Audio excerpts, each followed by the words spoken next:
So, a very good morning to you. And of course, welcome to the 14th session of the Practical Wisdom of the Gita. And we will be following the concept of completing Karma Yoga. I'll explain to you why I'm saying completing Karma Yoga.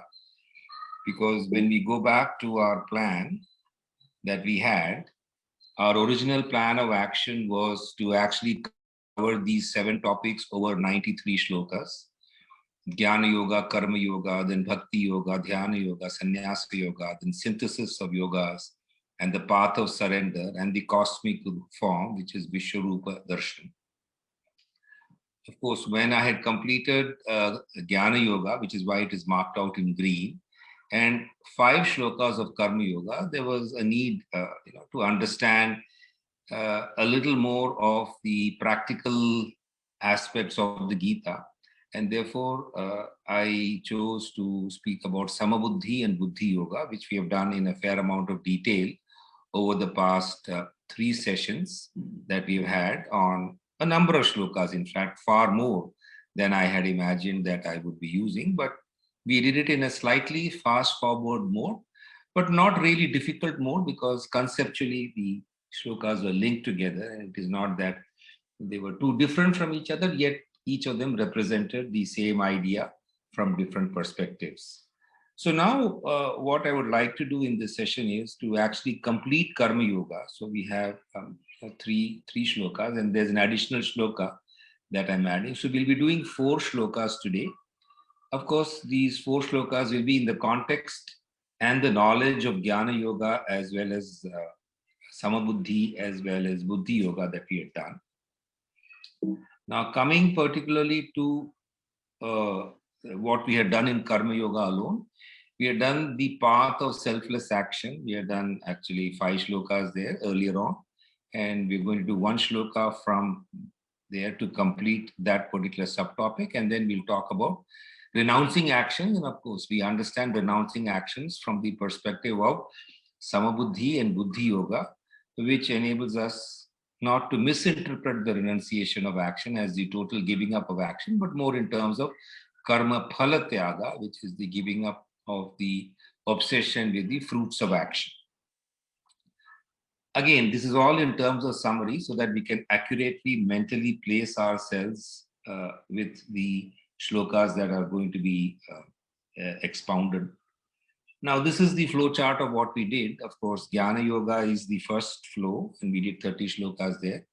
We've done, of course, in between Samabuddhi, which is 24 shlokas, which we found to be various aspects of Samabuddhi as well as goals of Samabuddhi. I will not go into the details because we did that over 2 sessions. And in the last session, what we did was we did Buddhi Yoga, which we found was a application of Samabuddhi, and Samabuddhi itself is an application of Jnana Yoga, and Samabuddhi and Buddhi Yoga contribute to Karma Yoga. So we will take up the remaining shlokas of Karma Yoga, and we will understand what they are going to mean. And just for our own clarity, I will take up 3.42, which is similar to 3.42 that we have, rather not similar, is the same as 3.42, but the context is slightly different, and then take up 2 shlokas here, which makes it totally 5, and 1 additional shloka, in fact 2 additional shlokas, which would also make the total number of shlokas for today 5. But again, these are not in the original plan, but add to the meaning of the entire purpose that we have at hand today. So coming to, therefore, 3.42, we have this shloka, which is Indriyani paran yahur indriyebhya paramanaha manasastu para buddhir yo buddhe paratastuta. Of course, you would recall having done this, but for the sake of clarity, I am going to present it again, because this is a very, very important shloka from the perspective of understanding the constitution that human beings have, and therefore what should be controlled and what emphasis we need to have, and what factor influences the other. So Indriyani is senses, Parani is supreme, Ahu is they say. Indriyebhya is again, indicating the senses, but says that param, higher than the senses is the mind. Then again, you have manas and yahatu para. That is, there is something higher than the mind, and that is buddhi. And buddhe to parataha, there is something beyond buddhi also, which is saha, which is purusha or the atma.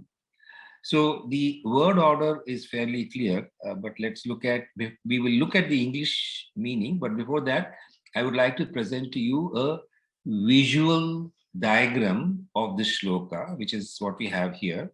So we have at the base on the left side corner, we have the body, it's also called sharira. And obviously the sharir, as we normally say, is equipped with senses. So the senses give greater powers to the body. Otherwise, the body, if it cannot see, if it cannot hear, if it cannot touch, if it cannot feel, if it cannot taste, would simply be a lump of flesh. Therefore, senses are higher than the body. So that logic of the first box on the left to the next box, the Indriya, and Parani, supreme, is higher. Then we have thereafter Manas. Now we know that Manas is the storehouse, or it is the clearinghouse of the stimuli that come from the senses. And when we say clearinghouse, there is an output from the Manas also, which is to the Indriyas. Now, we have not classified the Indriyas here, but the Indriyas which receive the information, that the Indriyas embedded in the body, are of two categories. One is the Gyanendriya, the sight, sound, smell, taste, touch, and feel. And the other one is the Karmendriyas. Okay, that's how it is classified. Though strictly speaking, if one says Indriya, sense, these are more like parts of the body. So you have hands, you have feet, you have the the mouth, which is the seat of articulation or speech. Speech is an organ of action. And then you have the organs of excretion and generation. So these are organs. You don't call them senses, but they are obviously, but in the Indian philosophical tradition, you call them as karmendriya. So the manas receives input from the Gyanendriya and gives input to the karmendriya, and therefore the body acts. So that we now understand the sequence of the first three boxes from the left side. Then further, the shloka says that buddhi, or intelligent will, is even higher than the mind. So obviously, when you are able to, now much of what the commands that are given by the mind, since it's a clearing house, is based probably on some of your instincts. It is based on a very, very quick instinctive reaction. It is based on the experience that you've had before. So if you put your finger into the fire, it has burnt you, then obviously, that experience has stayed with you, and the mind gives appropriately directions to the karmendriya, the organs of action, for it to move away from the flame. But buddhi is slightly beyond the mind, because buddhi is the power of reasoning. So there may not be much of reasoning in the mind as to the pros and cons. There may be only a very, very quick reach to the memory bank, which is called smriti or chitta in the language. And your ahamkara is also seated in the mind, because the unique set of body, senses, and mind that each one of us represents is the ahamkara. I am different from you. So buddhi is higher than all these, and higher than buddhi is the purusha, or the will.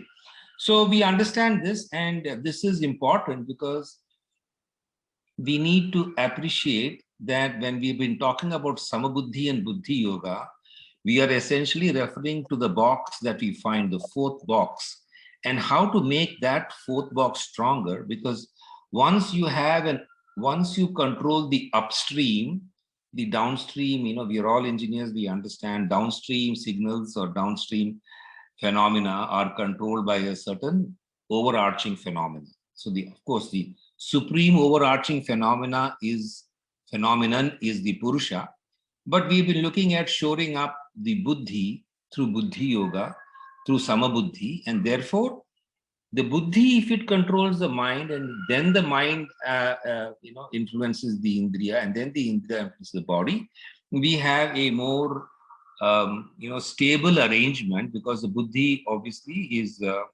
more cultured, more reliable, more capable of logical reasoning than the mind.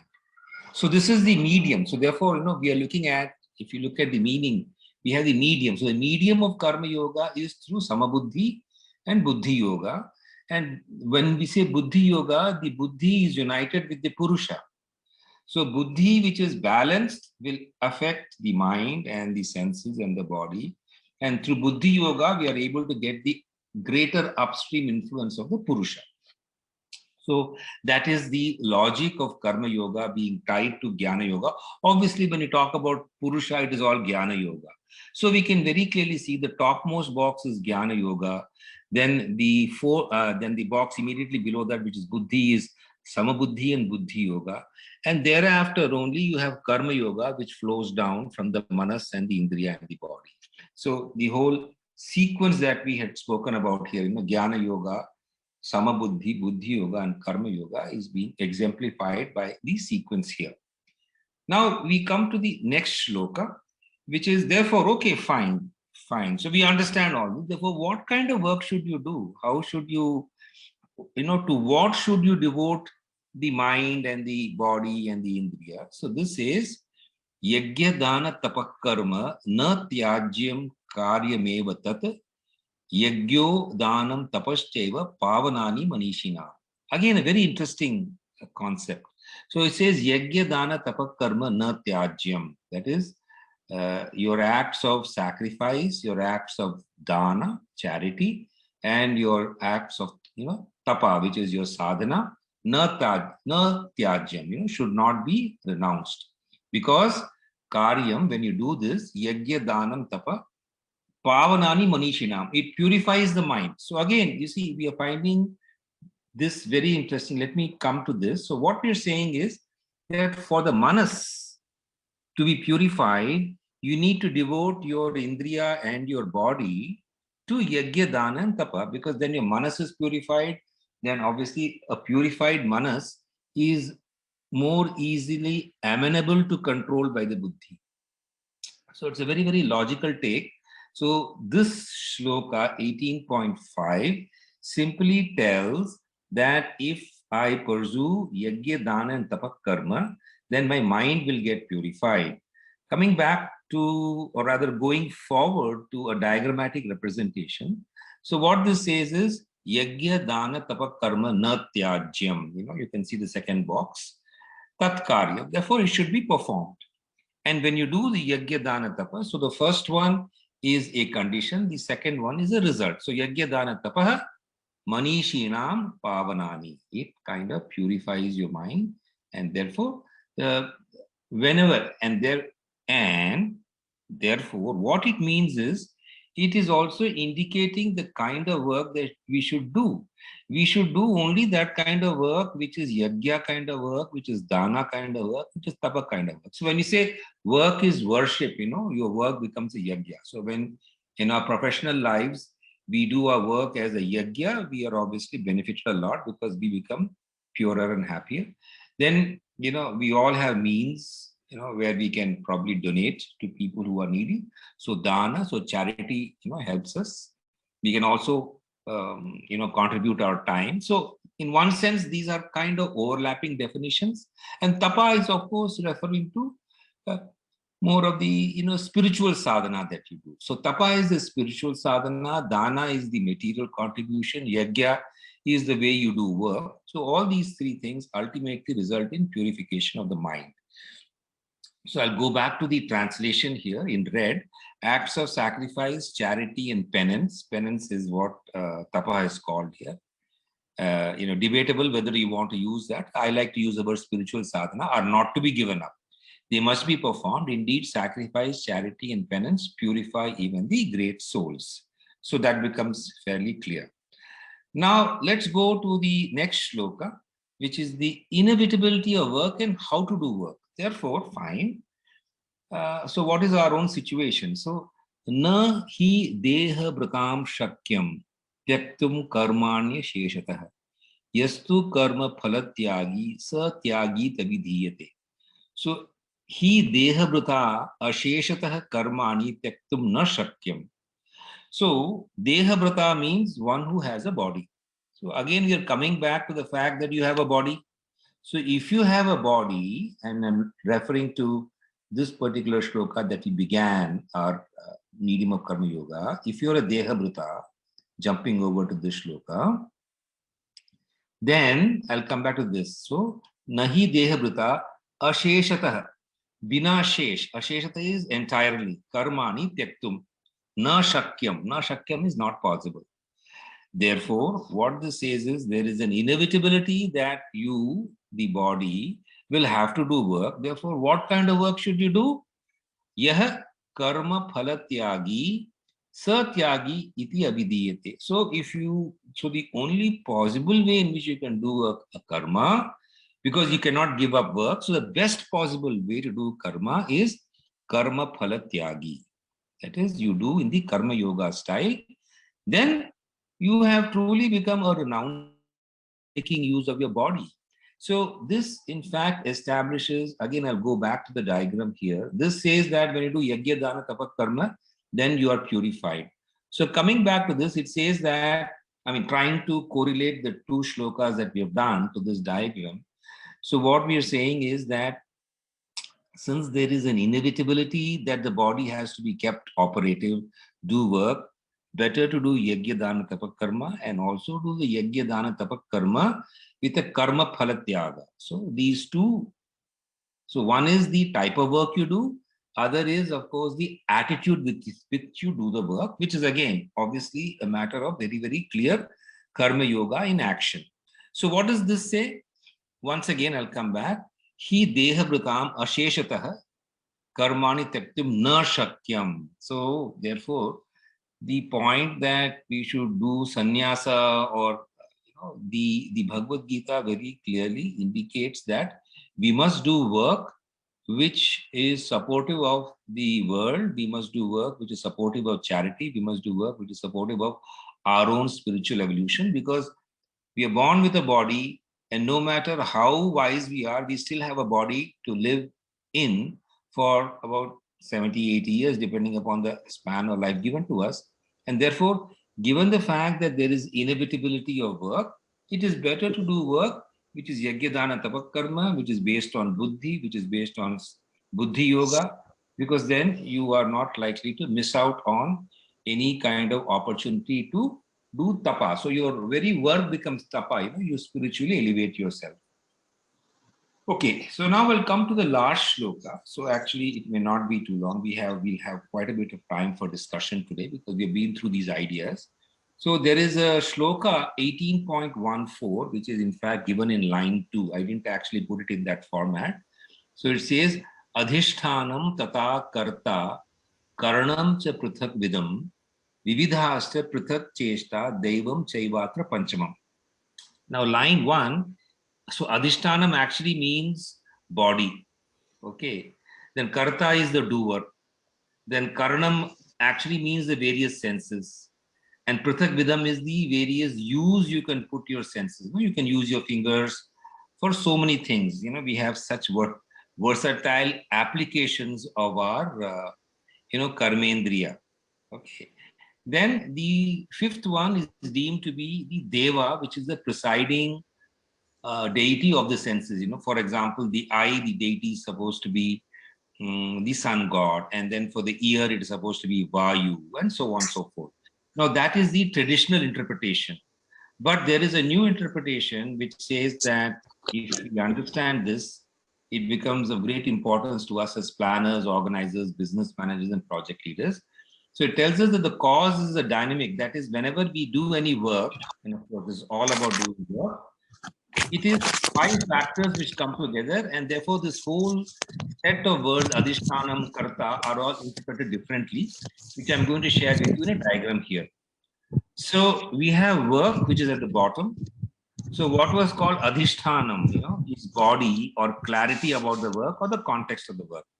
Then karta is the capacity of the doer. Capacity of the doer can be the kind of effort put in by the doer, the perseverance, the courage, the knowledge, the skill, the resources, capacity to overcome obstacles, and chance. Then you have senses, which are the various instruments you have. Again, this will be sounding very similar to what we do in engineering. And what kind of effort or what kind of use you put those instruments to. And then there is always the factor of the chance or the unpredictable. And that is what gives you the result. And the result itself can be of three types. Anishtam, which is undesirable. Ishtam is desirable. And Mishram, which is the mixed one. So once we understand this entire logic, we will be very clear in the work that we do, because unless we have clarity about the work, we cannot do. Unless we have the capacity of the karta, we cannot do. Unless we use various instruments, unless we create various instruments, we cannot do. Of course, in the sense that our body is created with the 5 Gyanendriyas and Karmendriyas. But if you were to expand this entire matter, you will find that you have to create a vehicle, you have to create a medium, you have to create a tool, and you have to put that to use. And even if you do all the 5 steps correctly, because of the deva, or because of divine help, or because of chance, or because of unpredictables, you will get a result. So sometimes your chance will help you get a better result than what you expected. Sometimes chance will help you, get the undesirable result, and sometimes chance will get you a mixed result. So once we understand this, and this is actually Shloka 18.14 and 18.12, which is right on top, is the result. Okay, so 18.14, 18.12 and 18.14, which I've kind of tried to explain here, are a key to the very, very practical wisdom of the Gita. So you can see that the practical wisdom of the Gita tells you that, you must have clarity about what you do. You must have the capacity, or you must create in yourself the capacity to do it.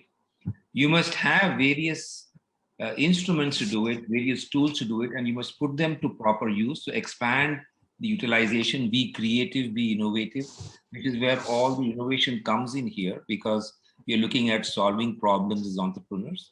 And then you will always realize that no matter what you do, there is a factor of chance, which we need to understand and appreciate. So with that, I think I will close the presentation part, because I have nothing further to present. It was only a kind of closure of the entire concept of Karma Yoga.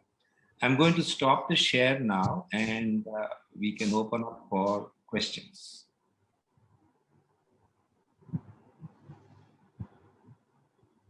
So probably I will begin with Rajesh. In today's first slok, 5 layers has been told: body, senses, mind, buddhi, and purusha. So, Correct. I'm just doubt. Buddhi is same as wisdom. Can it be synonym with and Purusha? The explanation of Purusha, I could not follow really. Purusha, what do you mean by it? Yeah. So Purusha is the equivalent of Atma. So that is what we need to understand. It is the energy, it is the universal energy which is within us. And Purusha or Atma is full of, Sat, Chit and Ananda. It has got all wisdom, all knowledge, and all happiness within it. Now coming to the Buddhi, Buddhi is a manifestation. Yes, yeah. So Buddhi is a manifestation of your power of reason. And the power of reason has to be based on Sat and Asat. So Sat is Atma, Asat is Anatma. So if your Buddhi can understand this is what really exists and this is what does not exist, then it does not. It becomes a true Buddhi. Now I have a So I'll come to what Sunilji has asked. So what are your further thoughts on this, Rajesh?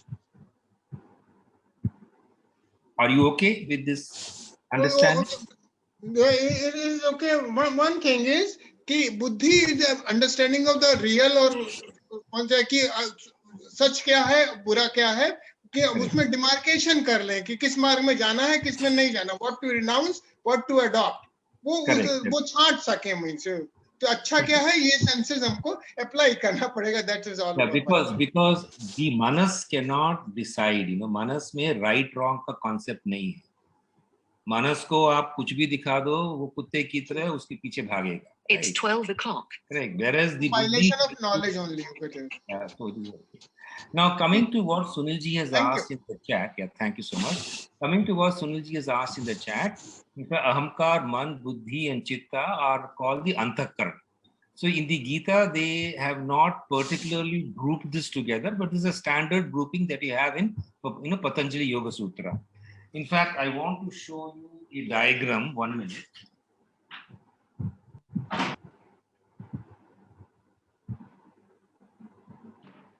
Which I will, of course, share with you. So this is a very beautiful diagram, because once you see this diagram, all your fundas will become clear. I'm just pulling out the diagram from there.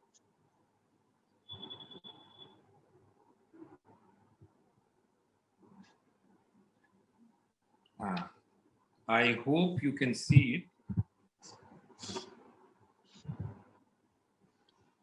Are you able to see the diagram? No, see. Huh? Ego, lower mind, system, memory bank. Okay. Self-worth. We can't read. Okay, you can't read. Okay. You can later send that in WhatsApp. Yeah, I will send in WhatsApp. So basically, it is saying just exactly what Sunilji has asked. So it says that the lower mind is called manas, memory bank is called chitta, ego is ahamkara, and wisdom is buddhi. Okay, and these four are powered by the Atman, which is the Purusha. Same thing is put in a diagrammatic form. ये चित्त की बात गीता में नहीं करी गई क्या? Acha, so chit is used as chetana. Now you see the Gita. So if you look at the Gita, it says chetana, but it does not use chit as memory bank.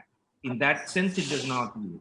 Okay. It uses the term smriti at times, but not all the time. So there is no direct equivalence in terms, because ये standardization or terminology उस ज़माने में था नहीं, and therefore we need to understand. Rashekar, can you allow a minute of share screen to me? I'd like to show something. Sure, absolutely.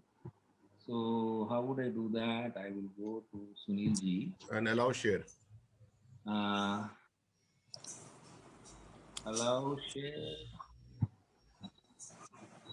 Allow to multiple. Right click more and then allow share. More. There's nothing called allow share here. Allow share must be there because you are host. Or you make me host. I'll do that. Yeah, I think I'll do that. More. Make host. Yeah, I made you host. Yeah. Okay. Now you are the host. Now I can share that. Just see, I am making a diagram of. Can you see my screen? Yeah. This is 18.5. Yes. 18.5. What we say is this yagya, then da, and this whole cycle gets repeated, and this cycle we call tap. Correct. So in the modern context, we can draw it as like work, care, and then keep practicing. So this is the modern interpretation of this yagya, dan, and tap. Yes. Wonderful. Work, share your work. Unless you share your work will not get recognized, and keep practicing the same cycle ever. Correct. So wonderful. Interpretation of 18.5 in diagrammatic form, what I just did was work, share, and wonderful. Okay. Your take on this. And I feel that for sharing, form of tyag is also required. Yes. Without tyag, actually, you cannot share. True. Very true. So now you have to give back. Yeah, you have to give back the host rights to me. Can you do that? Yeah, you can do that. I'll give back. So is this interpretation little bit on the correct side? What you were trying to say?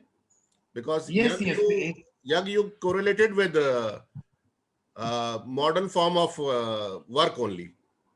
Correct. Yes, it is perfectly right. Yeah. Because it is these, you see, we have to always go away from the traditional Vedic interpretations. Yeah. And when you have only a Vedic interpretation, then you will find that, it's a very old-fashioned interpretation. A more modern interpretation has to move away from that. Yeah. Okay. Now I think we have to, how much time do we have left? About 6 minutes. Okay, so I think we can still go on. So let me turn to Vishwarup for his thoughts. Actually, are you able to hear me? Yes, are you able to hear me? Yes, Achha. We can hear you. Yeah. Actually, I'll go to the basics actually, from body to Indriyas to supreme mind, which is Buddhi. Yeah. So, can you just Indriyas to Buddhi? That part I was not very clear actually. Okay, so Indriya to Buddhi is that, you see, we have two categories of Indriyas. One is the Jnanendriya. So I see something, but when I see it, it is giving a stimulus inside. No, I'm seeing a book or I'm seeing a picture. So the signal goes inside. So it goes inside and goes and sits in a virtual entity called the mind. Now, mind is not something that you will find in one neuron. It is an entity that we have realized exists within us. So this mind itself works along with ahamkara and with chitta, which is memory and ego.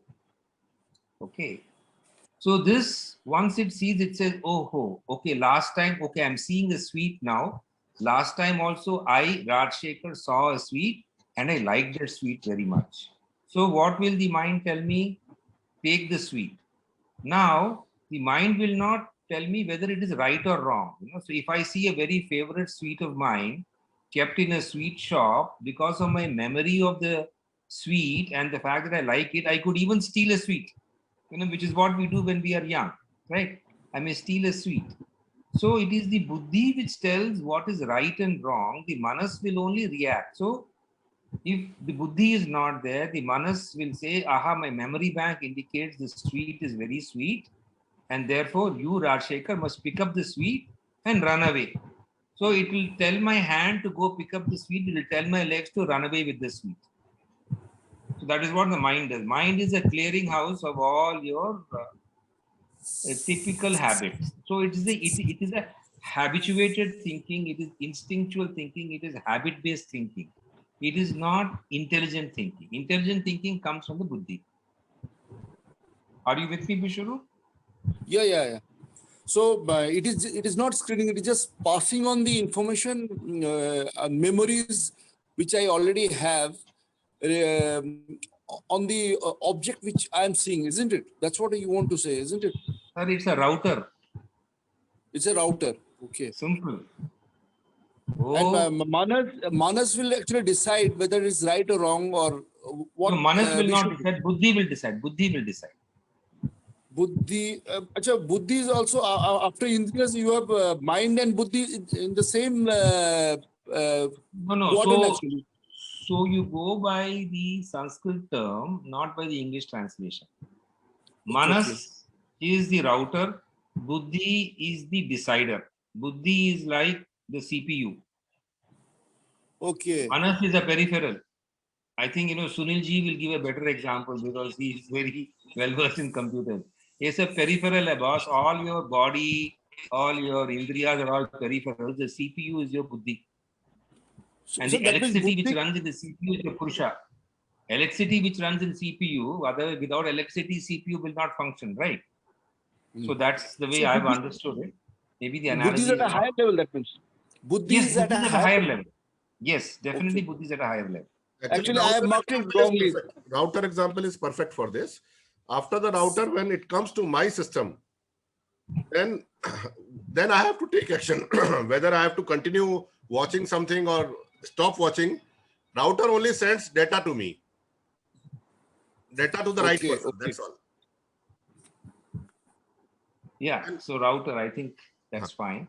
So just to continue with our discussion, I hope Vishwarup is there. Yes. So Buddhi Yeah, is a higher faculty. And that's why we've been talking about Samabuddhi and Buddhi Yoga, because the Bhagavad Gita very clearly realizes that your ability to pursue Karma Yoga, your ability to do Yajna Dana Tapa, your ability to go and execute Karma Phala Tyaga is dependent on Buddhi, because your Manas will not do it. Manas will say, be selfish. Manas will say, take the result here and now. Manas will say, cash in now itself. Manas does not think long term. Buddhi can really decide for the long term. And the entire Indian tradition is that of ensuring that our Buddhi works. The famous Gayatri Mantra is a prayer for our Buddhi to work. That is why the Gayatri. Rajshekhar, please start your video again. Oh, okay. Yeah, I'm sorry. So I think I was talking without the video, but anyway, hopefully you heard me. No. Yeah, We we were heard you. hearing. Okay. So that's what I had to say on that, point, Vishwarup. Any further thoughts that you have?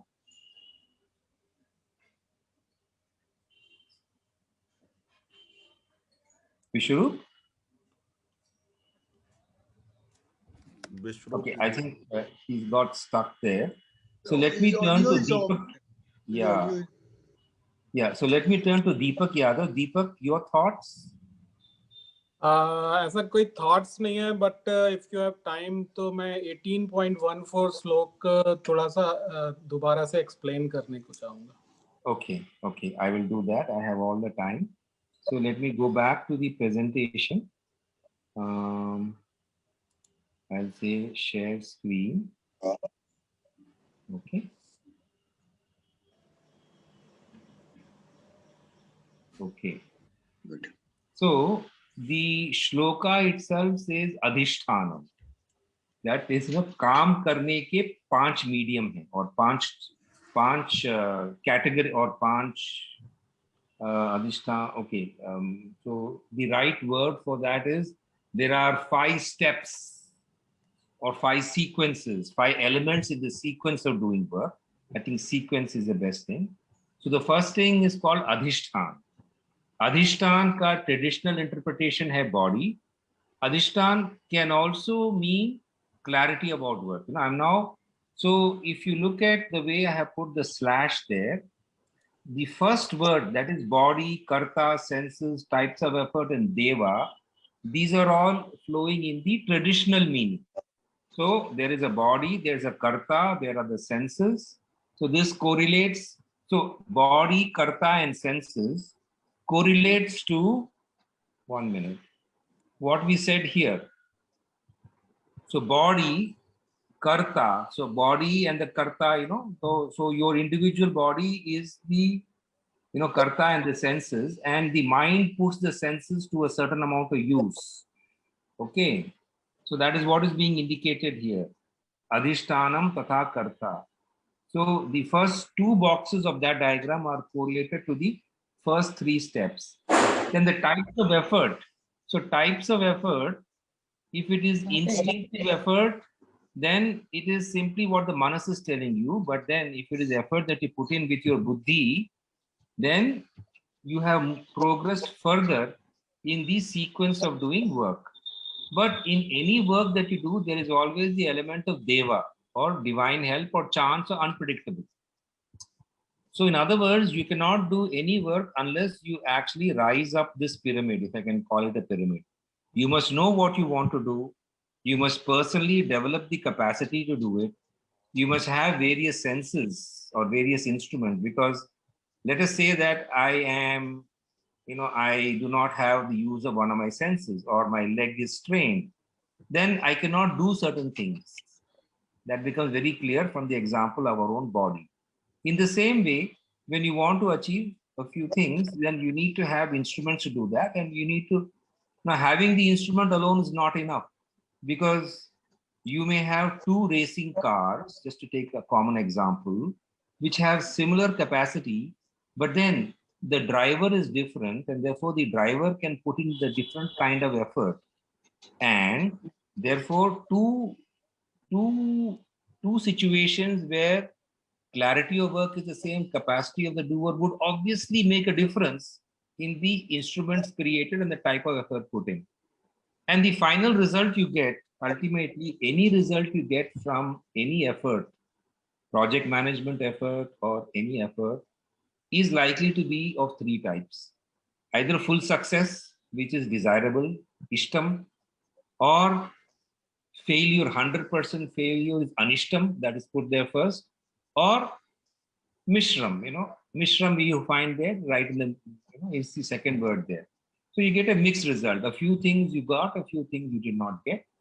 Then you again work and try to optimize. Now, what I put in the box on the right side, proper effort, perseverance, courage, knowledge, these are all, so you see, the same masala has been described in multiple ways across the entire Indian tradition. So the point is your ability to use the instrument and effort properly depends upon your buddhi. So capacity of the doer includes buddhi, and therefore this is one more way of expressing the idea, is what I would say, because ultimately what matters is this. This is the fundamental equation from which you derive all other equations. So adhishthanam is the body. So karta is the indriya and the manas. Indriya is also the karanam, which is prithak cheshta, comes from the intelligent will, combination of these two. And deivam, so chance or the universal energies, statistical predictions will lead to the final result. So I don't know whether I have made myself clear or whether I have only further complicated the matter. Very, very clear, very clear. But एक मेरा question है, this body, senses, mind, बुद्धि, अगर body नहीं है तब भी कुछ कर्म पॉसिबल हैं होने, या कोई कर्म नहीं होगा विदाउट बॉडी? देखिए, when are you without a body? You are without a body when you are dead, no? So if the body is not there, then you cannot do any of the work that is to be done here. So that's impossible. So the body, okay, now if we translate this into another way, if you don't have clarity about work, which is what we are calling body, then you cannot commence the work. भाई आपको पता ही नहीं है आपको क्या करना है is equivalent to saying you are having no body. So if you don't know what you want to do, you cannot start your work. So in the same way, if you don't have a body, so and the key logic behind all this is we are all dehabrata. We are all atma with a body. तो body के साथ ही आत्मा कुछ कर सकता है. अगर आप मर गए समझ लीजिए, आप not you as an individual, आपके प्राण चले गए, so the body is of no use, because the body is only a set of पंच महाभूता, अग्नि है, तेज है, वायु है, आकाश है और पृथ्वी है, and that will starts decaying, because the moment the atma leaves the body starts decaying. It is just a bundle of chemicals which is subject to decomposition. So the presence in the body of the Atman is important.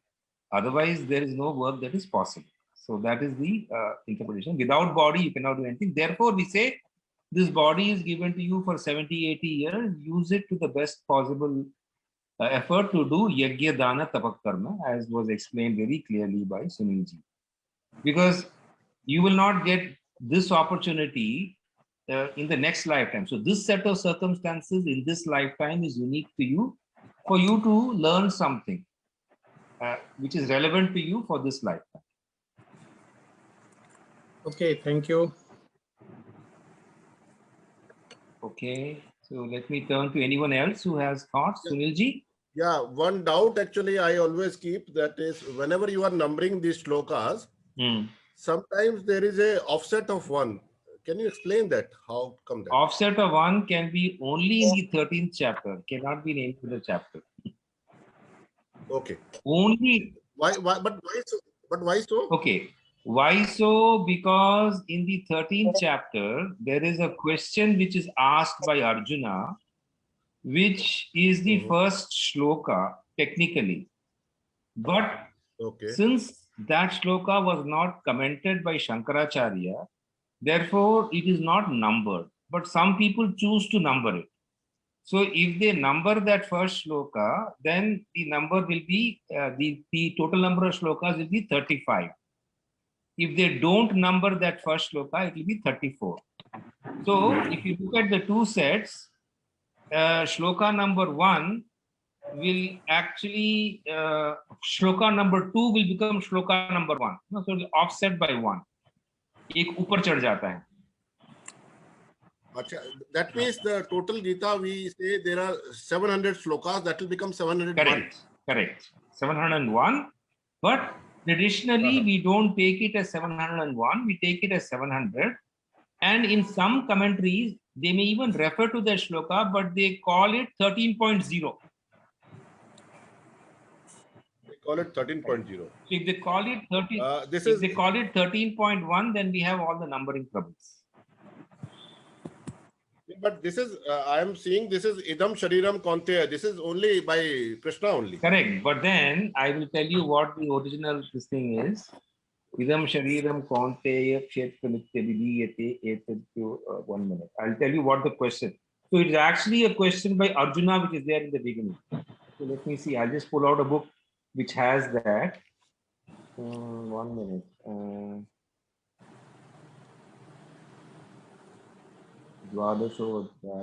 No, okay. Most of the books have only 1 minute. I must have one book which has got. Let me check. No.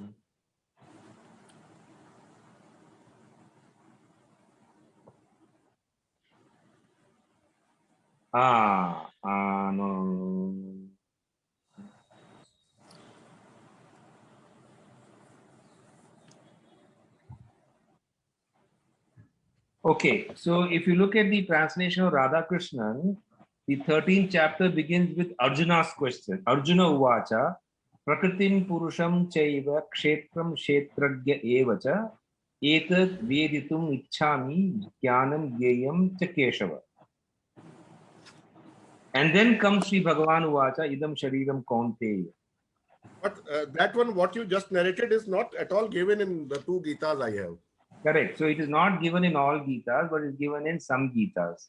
So depending upon which Gita you have, because the question, so see, it's just a question of Arjuna. It is there in the Bhagavad Gita by Radhakrishnan, but he does not number the shloka. So the traditional numbering is not upset. I will just check whether it is available in any of the, it is also available, let me see. In fact, it is available in Chinmayananda. Chinmayananda he numbers it 1. So if you take Chinmayananda's version, then you will get an offset of the entire, shloka numbers. See, okay. So 2 books that I have been able to pick up. One is in Radhakrishnan. It is not numbered, but it is mentioned. In Chinmayananda, it is numbered. So if you take these 2, the numbers will differ and offset by 1. But which numbering scheme you are following for 13th? Oh, okay. So sometimes it just depends upon which Bhagavad Gita I happen to have referred at that point in time. Okay. So I have not consciously looked at only one version because sometimes I check Radhakrishnan, sometimes this. So only for the 13th chapter, in fact, I will tell you, I myself fell into the trap. I didn't know this initially. Okay. Then I said that this particular Bhagavad Gita translation is useless. This commentator does not know anything. Isko numbering bhi nahi pata. I went into all that kind of loop. Okay. And then only I realized what you have asked me. I said, kya commentator hai? He cannot even number the shlokas properly. So I went into that. Yeah. So that's the thing. So any other thoughts that we have on this particular set of shlokas that we have for today? All is well. Yeah. So this will complete Karma Yoga? Yeah, so this will complete Karma Yoga. And what I am planning to do is, I am planning to do Dhyana Yoga. I'm going to, sort of resequence the entire, I will put Bhakti Yoga in the end. Because we are all engineers. If you say, ISKCON karo, Hare Ram bolo, you will all lose interest, right? So I will put more practical aspects of it. Right strategy, it is right. Correct. So we'll do that. So I'm going to look at Dhyana Yoga next, and then we will decide what to do further after that in terms of whether we do Sannyasa Yoga. Maybe we don't do also, depending upon the situation. But that's my plan. Next week we will do Dhyana Yoga. Probably there are 6-7 shlokas there, so it will take us 2 weeks to do that. I don't want to do the fast forwarding that we did for Samabuddhi and Buddhi Yoga. That was absolutely. One more comment, Rajshekhar. Yeah. In the previous session, when you were doing that, you were presenting commentaries by various experts. So, correct. In the next session, please do that also. Yeah, I will do that because when the number of shlokas becomes more than 5, it becomes very difficult to put the commentary. But what I will do is, for whatever that we have done, so that we have one paragraph of good commentary, I will do that. As my homework. Wherever even among the 24 shlokas we did for Samabuddhi and the 14 shlokas we did for Buddhi Yoga, I will inject the commentary, a good commentary from whichever book that I want. Back to the earlier style, okay? Initial style. Earlier style. So that as a reference, it is helpful for the entire matter. I will do that. So if everything else is fine, then we can end the session today. Is that okay? Yeah. No, just one question. Sure. Raj? Yeah. Actually, today's session, you have structured our thinking process actually. Starting from Indriyas to Samabuddhi to Purusha. Then we have gone to sacrifice, charity and penance. How the work, we need to think about our work. And then the work itself, how you have structured the work pattern also. Yes. Now, one part which is not, when you're thinking of work, there are 3 elements of work. One is sacrifice, charity, and penance, which need to be amalgamated when we think about work. Is it what you want to say? Yes. In fact, that is exactly how Sunilji explained the entire matter, far better than any of the commentaries that I was able to pull out, which is these 3, if done continuously with our understanding, whichever way we understand it, okay, and tapa, that is the work which is useful. For example, we've all worked for our family and our children and all that. Now we are at an age when we want to work for something bigger than that, right? So it will be yajna, dana, tapa. So unless we do that, we will not feel satisfied. ठीक है भाई, अपने लिए अपने bank balance के लिए काम कर लिया, अपने घर के लिए काम कर लिया, अपना सोफा सेट हो गया, गाड़ी हो गया. But after that, unless you do something of a sacrifice for a higher cause, you will not feel happy. Which is why even Bill Gates, what happened to him? After he made all the money he had to start the Bill and Melinda Gates Foundation, right? If you look at Warren Buffett, he has donated $89 billion to charities because what will he do with that money?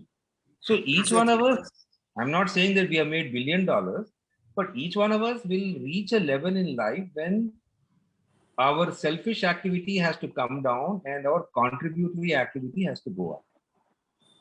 Only that. And some people do it from a very early age. All the people who go to let us say the Ramakrishna Mission or ISKCON or anything from a very young age, they are fully geared to the sacrifice and they are not attuned to anything for themselves.